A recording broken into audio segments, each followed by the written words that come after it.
Добар виден и добре дојдовте во Агробалка. Денеска ве водиме во Скопско Сопиште на еден овоштарник каде што не чека професорот Тошо Арсов, кој што е редовен професор на Факултетот за земјоделски науки и храна во Скопје, кој што ќе ни демонстрира резидба на овошки или популарно наречена помеѓу овоштарите како кроење на овошките. Значи ќе имаме едукативна емисија за оние што не знаат како се кројат овошките, ќе имаат можност да научат, а за оние кои што знаат, ова ќе биде само едно повторување на материјалот. Затоа следете на со внимание.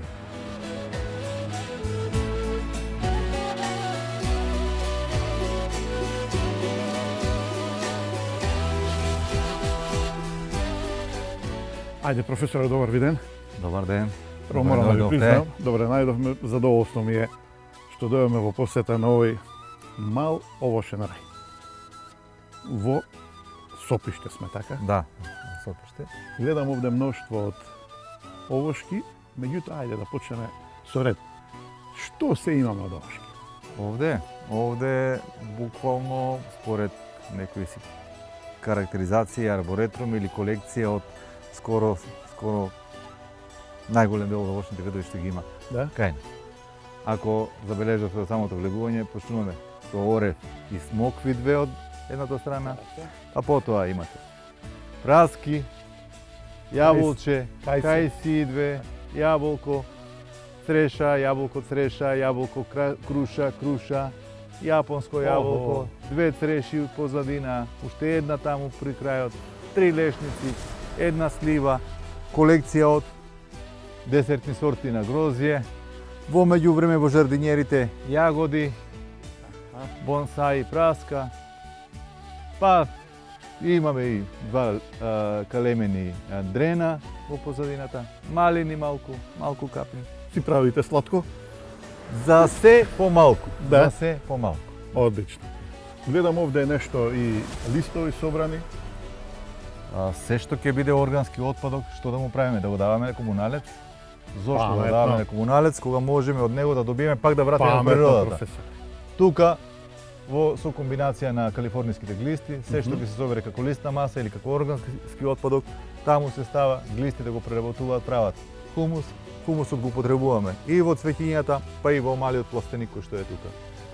Одлично. Кој си знае, си знае. Па, кога треба да се обидите да направите нешто повеќе.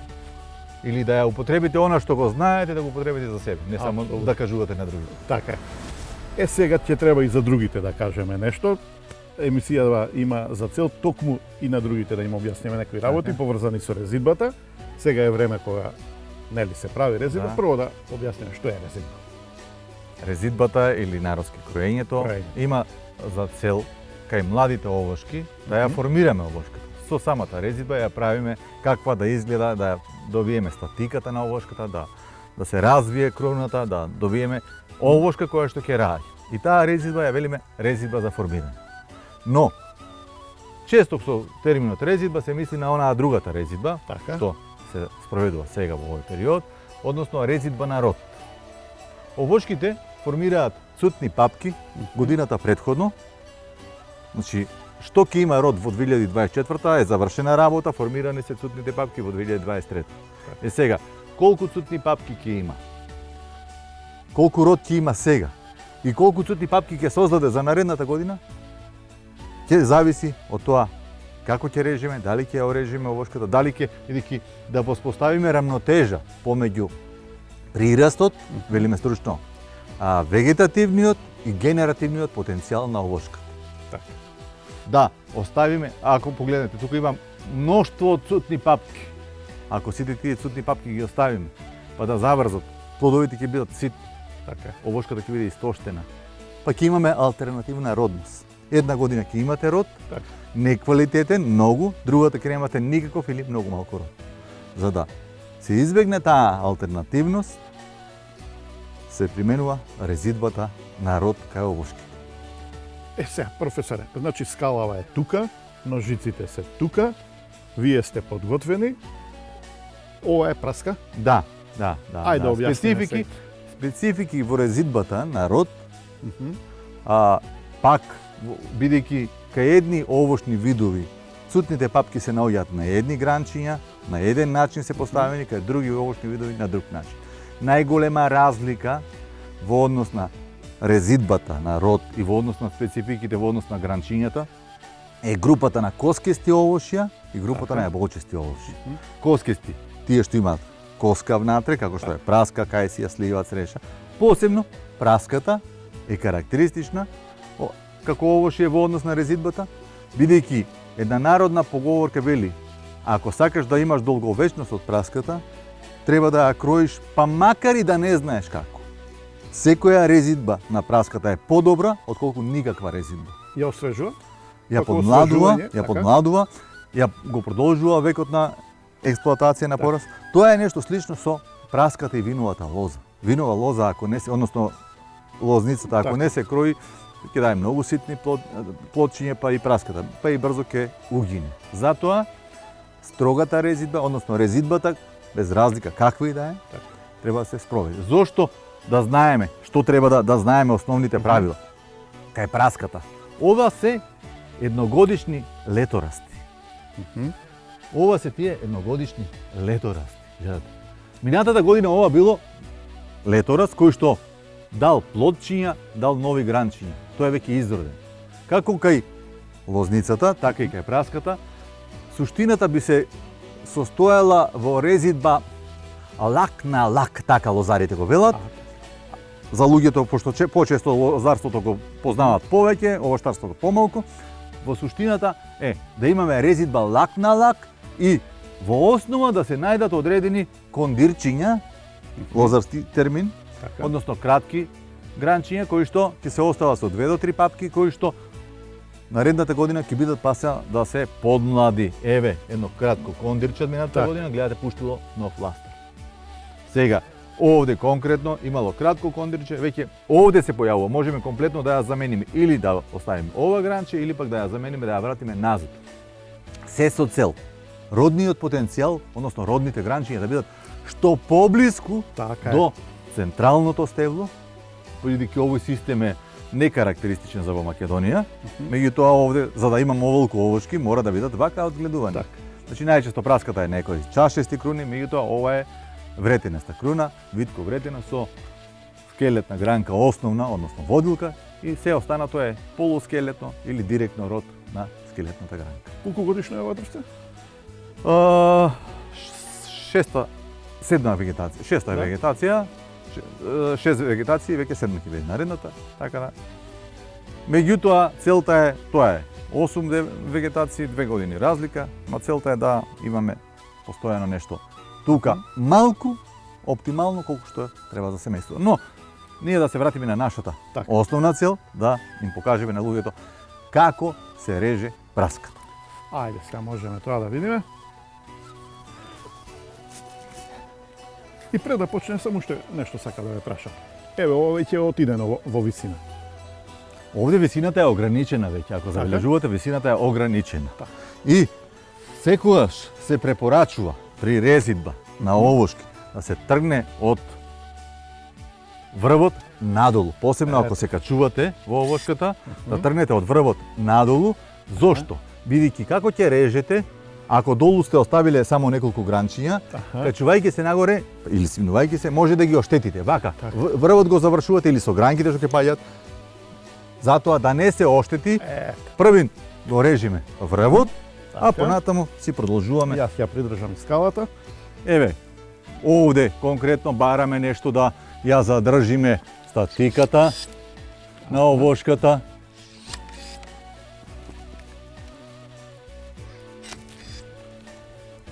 Бидејќи многу ни бега на страна. Ова се предвремени гранчиња кои што се прекратуваат. Еве, си барате. Првин ќе оставите повеќе, после тоа лесно е да се редуцира, да се дотера. Уште нешто што треба. Меѓутоа, еве ги овие убави гранчиња за род. Професоре, до кога може ова резидбава да се спроведува? Резидбата ја се препорачува да се изврши нели во текот на мирувањето на овошките кога немаат листови. Меѓутоа битно е и да кога режете тој ден температурата или тие денови да не е ниска за да не дојде до мрзнење. Е сега, ако имате неколку овошки и подоцна резидба, не е лоша да се спроведи. Во смисла ќе се избегнат пролетните мразеви, па дури и понатаму да се режи, меѓутоа сепак најдобро е да не се истроши енергијата веќе кога ќе почне бабрењето, февруари, март месец да се изврши резидбата, да не дојде до развивање на овошката веќе, па да биде доцна, односно да ја истрошила силата. Сокот да се потрошил на празно, така се вели. Близината до околу половина сантим над тоа благо така? косо на спротивната страна, се со цел да се избегне задржување на вода, така. за да се намали задржувањето на вода на тие делови. Оти може доцен мраз да направи Па проблем. да не замрзне и така натаму и така натаму. Еве, гледате го странивме тоа, еве младо чепче, еве нов леторас, односно лак, како што велат лозарите. Праската, па и јаболкото, одредени сорти. Освен со резидба, регулацијата на родот и избегнувањето на алтернативната родност, што ја велиме ние, да, така. Тоа е една година да роди многу, другата малку, Така. или воопшто, е и со проредување на плодовите.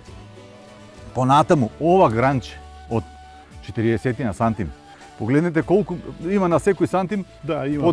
по две цутни папки и една лисно дрвен. Така. 50% да заврзат, па пак се многу. Е добро. И понатаму, некаде мај месец, би се извршило проредување на плодовите. Тоа токму сака да го прашам. Ние велиме на 8-10 сантима, односно на една тупаница, Така. еден плод. Овде може 1, 2, 3, 4 до 5 плода. Ете, тоа ми Сите беше останати прашање. ќе се отстранат, само тие треба да се остават плодови за да бидат се развијат и поголеми. поквалитетни. Да.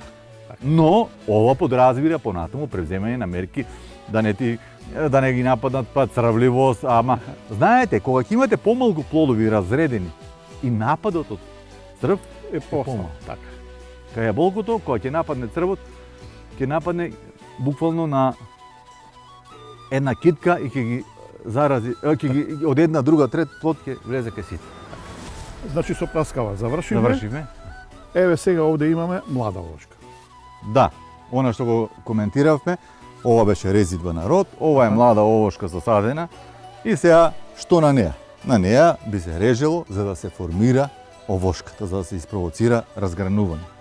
Значи од која е засадена и сега ако сакате да формирате ниска овошка, треба да се разгрануваат од секаде. И сега евентуално единствено би било кратењето на садницата на одредена висина.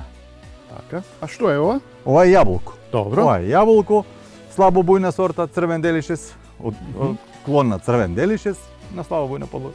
Се со цел да биде истата тука, да го пополни простор. Така. И веќе овде има одредени папки, само што ако го скратиме врвот, ќе дојде до разгранување и понатаму постепено ќе ја гарнираме оваа овошка и ќе формираме нешто што ги имаме веќе формираните Така. овошки. Значи секогаш после садењето, кратење на садницата на одредена висина, се со цел да се добие разгранување. Никако да не се уништуваат потераните папки по стеблото, туку напротив, еве, оставени, па веќе формирани дури и цутни папки во втората година. Сега, кај сијата, резидбата е суштината дека треба да се врши подмладување, обновување на родно дрво, проредување, сите тие принципи. Не е толку специфична во резидбата, иако е во групата на коске столовоши како и праската, меѓутоа кај сијата сепак се остава малку повеќе кај неа, не е толку строга резидбата. Суштината е дека се превземаат одредени мерки за да се задоцни цветањето првин, потоа да се спасат одредени односно не дојде до целосно мрзнење. Така. Дури она употребата на вештачки дожд, односно цревото наутро, ако сланата е веќе јака, ги спасува тоа, меѓутоа се трудам да имам продолжено цветање и задоснето цветање. И во дворовите вие кога имате сушна пролет, растението брзо потерува. Така. Ако забележувате само околу кајсијата е добро наводнето. Дворот е сув, овде ја пушти водата намерно за да се олади почвата, за да се задосни потерувањето на кајсијата. Паметно.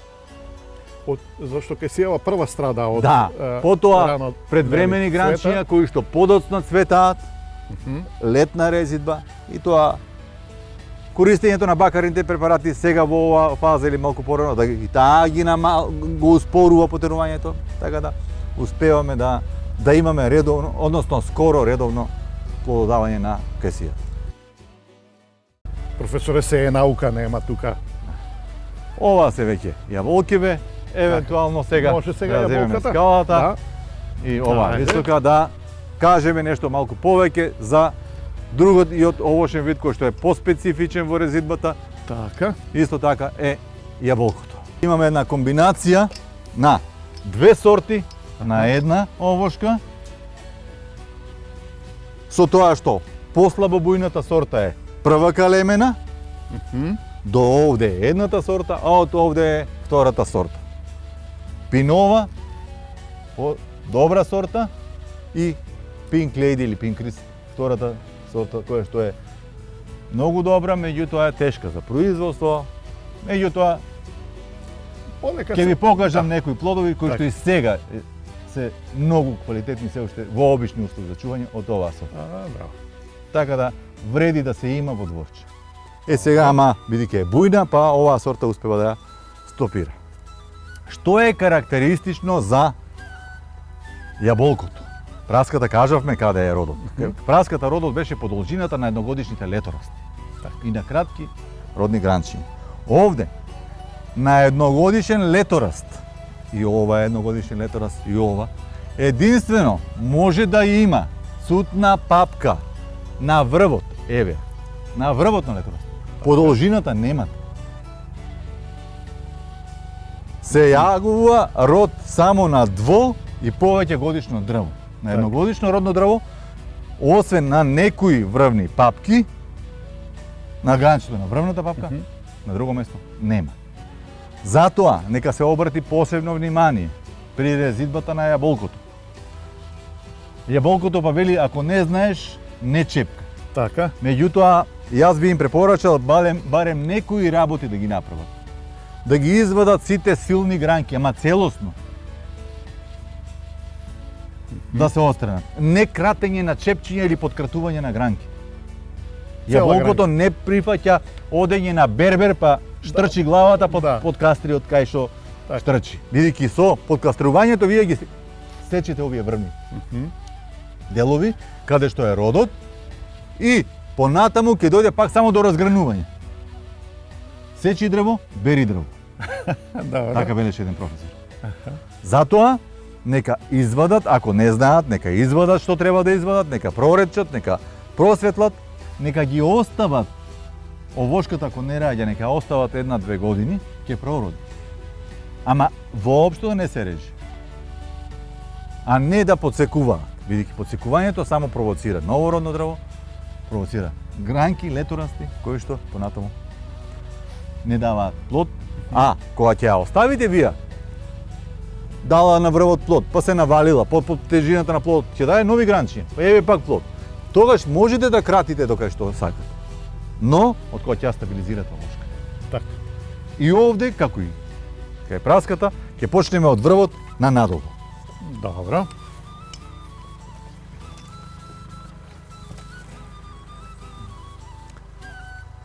Овој принцип на навалување на гранки, погледајте. Гледате, не е скратена, туку е само навалена. Сега, се појавила и ваква гранка, таа ќе ја отстраним. Да не му ја зема силата, тие практично ја Да, зема тоа се тие силата. водопи што треба да се отстранат. Така. Ова веќе двогодишна гранка. Можеме да ја кратиме. И во конкретниот случај или до овде, или дури и до овде. Така. Силен летораз, меѓутоа погледнете на страна надолу има убаво гранче. Така.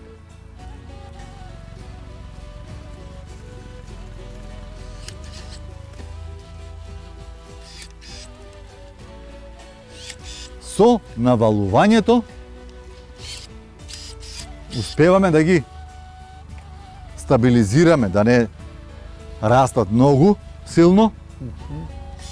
И пак гледате, ги оставаме целосно овие гранчиња. Што ги оставиме? Не, ама бараме што послаби и потенки гранчиња да остане. Не силни гранки. Значи тоа е за јаболкото специфика. Да.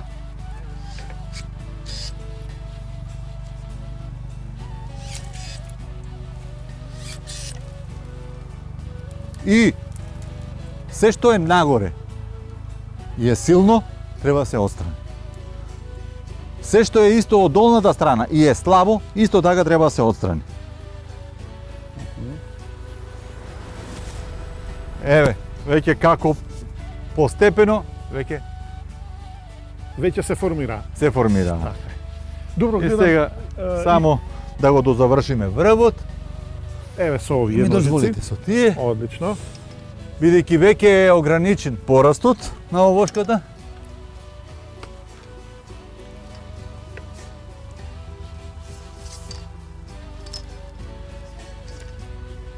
Ете, тие се тие водопиите горе.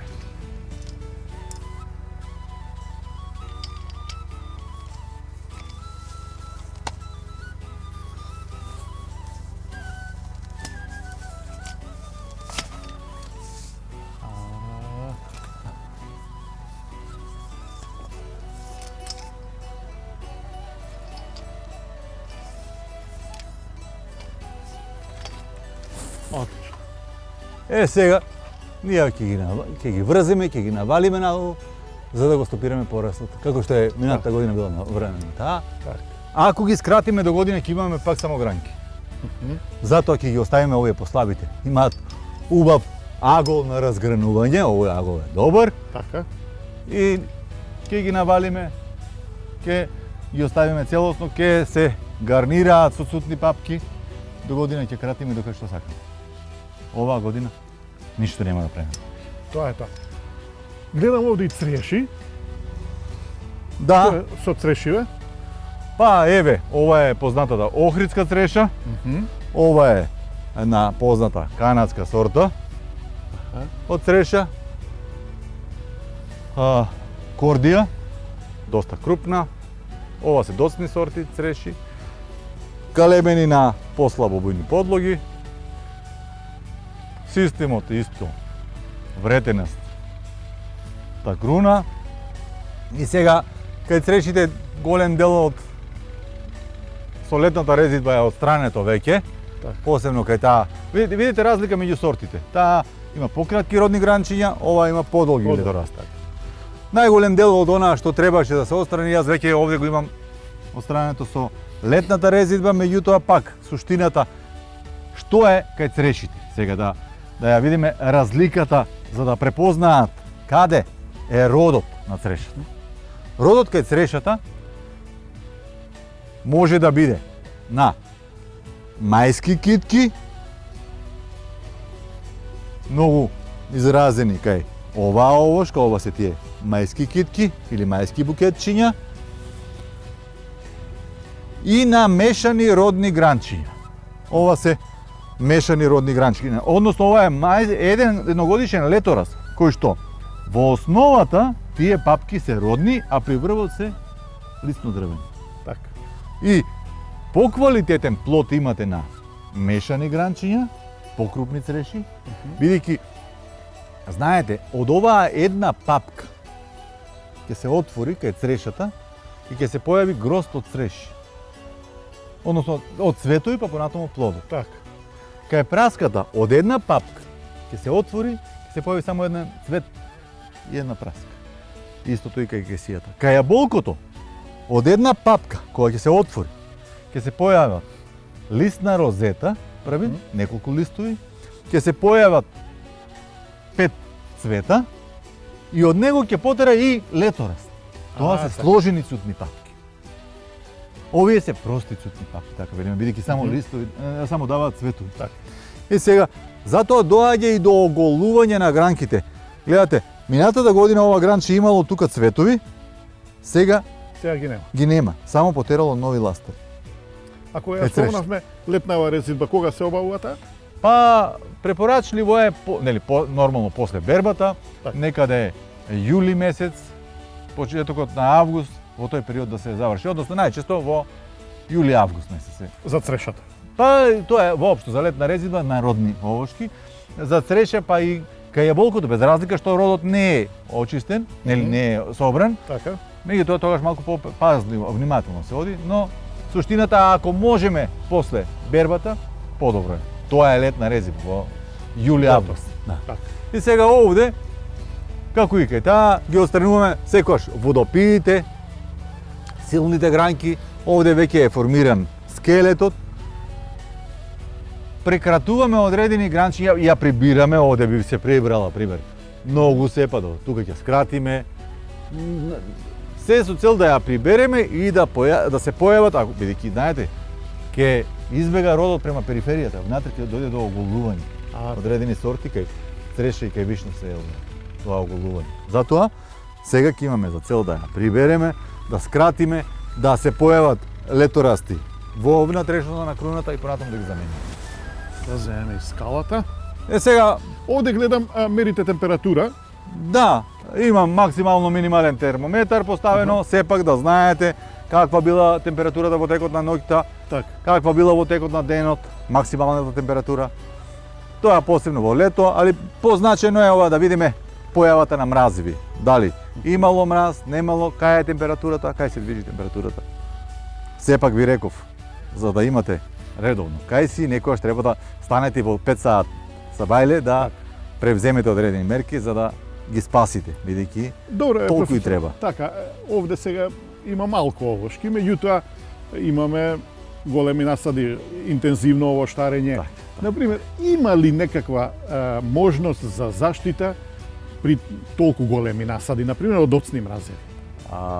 Заштитата од доцни пролетни мразеви за големи површини, ја би се состоела од неколку чекори, односно неколку значајни критични моменти. Така. Први, избор на добра локација. Значи, вие со сила да садите нешто на место кај што знаете дека редовно Да, особено покрај има реки, и сакате например. пари да обезбедите. Така. Велиме, нели, тука е една овошка, две, ама таму, па и тука е сулудо ако нешто мрзне цело време да вие упорно го садите да го гледувате. Така. Први, изберете локација која што е добра. Потоа, и кај истиот овошен вид, постојат сорти кои што се порано цутни, покасно цутни, поотпорни, потолерантни, како сакате кажете, на ниските температури.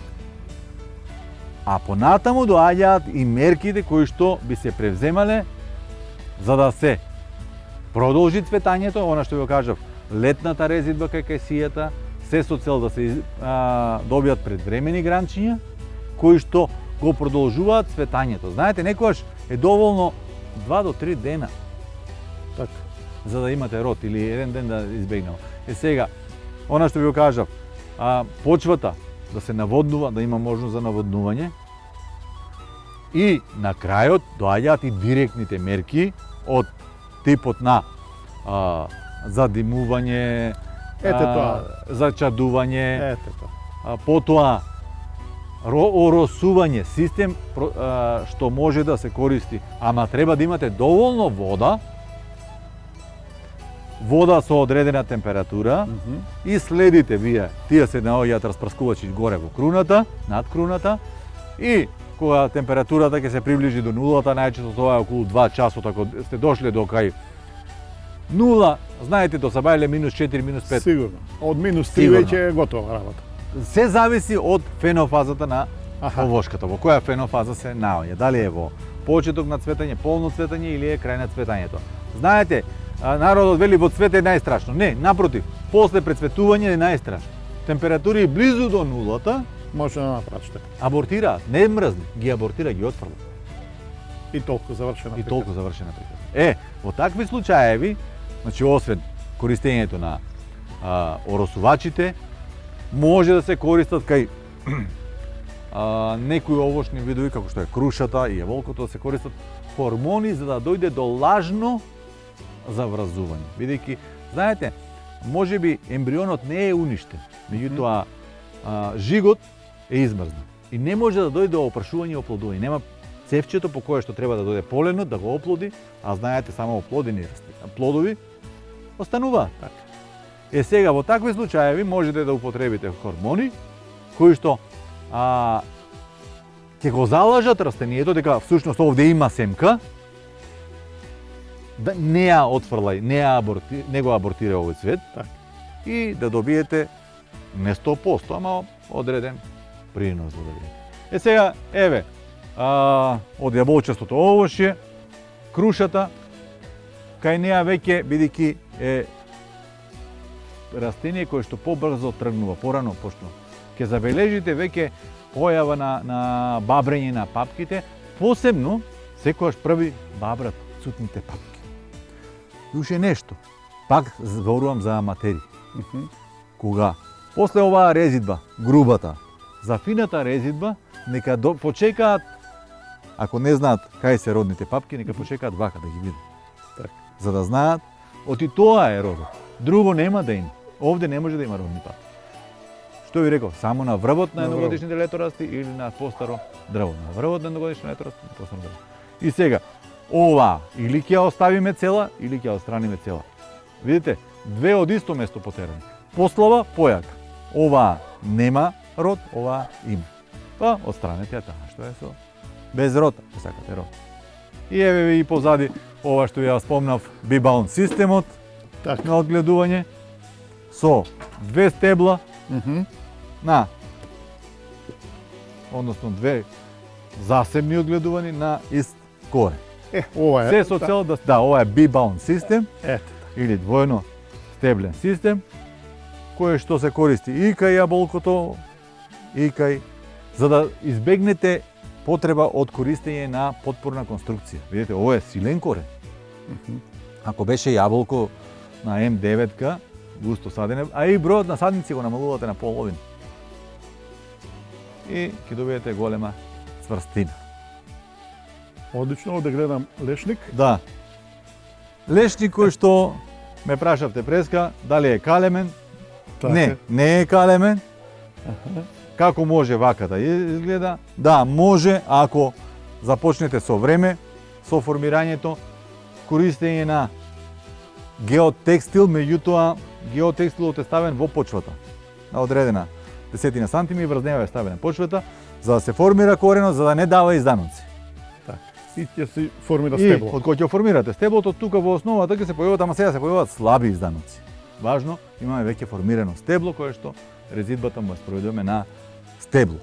Не е калемен, туку е на директно сопствен корен, но со користење на геотекстилот поставен во долниот дел при самото садење. Еве, уште малку коментар за она што го спомнавме, или сортите, чување. Меѓутоа, она што сме го произвели и како го чуваме, се уште да биде свежо, се уште да биде релативно добро во домашни услови. Не е во ладилник, не е во некои специјални услови, меѓутоа. И како го чувате професор? Видите? При бербата. Ова стреч фолија. Така. Поставена во гајбата. И потоа само пригушкана така, замотана. Еве, пробајте да видите како е цврсто, тврдо, сочно. Сега да, малку е пожолта од ладилник, меѓутоа ама делува цврсто. И се гледа дека е свежа. Да, свежи. Во подруме најдобро. Да. Од прилика температурата колку е долу? Овде подрумот е укопан и околу 12 степени. Не е оние ладни подруми. Така. Меѓутоа е стабилна добра температура температура. околу 12 степени.